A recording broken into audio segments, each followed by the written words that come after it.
జీవితం ఎప్పుడూ మనం అనుకున్నట్టుగా సాగదు. కొన్ని రోజులు ఆనందాన్నిస్తే మరికొన్ని రోజులు విలువైన పాఠాలను నేర్పిస్తాయి. కష్టాలు వచ్చాయని ఆగిపోవడం కాదు, వాటిని ఎదుర్కొని ముందుకు సాగడమే నిజమైన ధైర్యం. ప్రతి ఓటమి మనలోని బలాన్ని గుర్తు చేస్తుంది. ప్రతి నిరాశ కొత్త ఆశకు దారి చూపుతుంది. ఇతరులతో పోల్చుకుంటూ జీవితం వృధా చేసుకోవద్దు. ప్రతి వ్యక్తి ప్రయాణం వేరు. ప్రతి విజయం వెనుక కనిపించని ఎన్నో కష్టాలుంటాయి. నీ లక్ష్యంపై నమ్మకం ఉంచు. నువ్వు వేసే ప్రతి చిన్న అడుగు కూడా ఒక్కరోజు గొప్ప విజయానికి పునాదవుతుంది. ప్రపంచం నిన్ను నమ్మకపోయినా నువ్వు మాత్రం నీపై నమ్మకం కోల్పోవద్దు. ఎందుకంటే నిజమైన విజయం బయట నుంచి రాదు. అది మనలోని ఆత్మవిశ్వాసం నుంచి పుడుతుంది.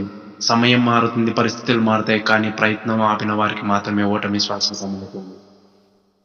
ఈ రోజు చేస్తున్న శ్రమ రేపటి ఆనందానికి పెట్టుబడి. కాబట్టి భయాన్ని వదిలేయి, ధైర్యాన్ని అలవాటు చేసుకో, కష్టాన్ని స్నేహితుడిగా మార్చుకో. ఒకరోజు నువ్వు సాధించిన విజయమే నీకు జరిగిన అవమానానికి, ప్రతి కష్టానికి, ప్రతి కన్నీటి చుక్కకు అద్భుతమైన సమాధానంగా నిలుస్తుంది.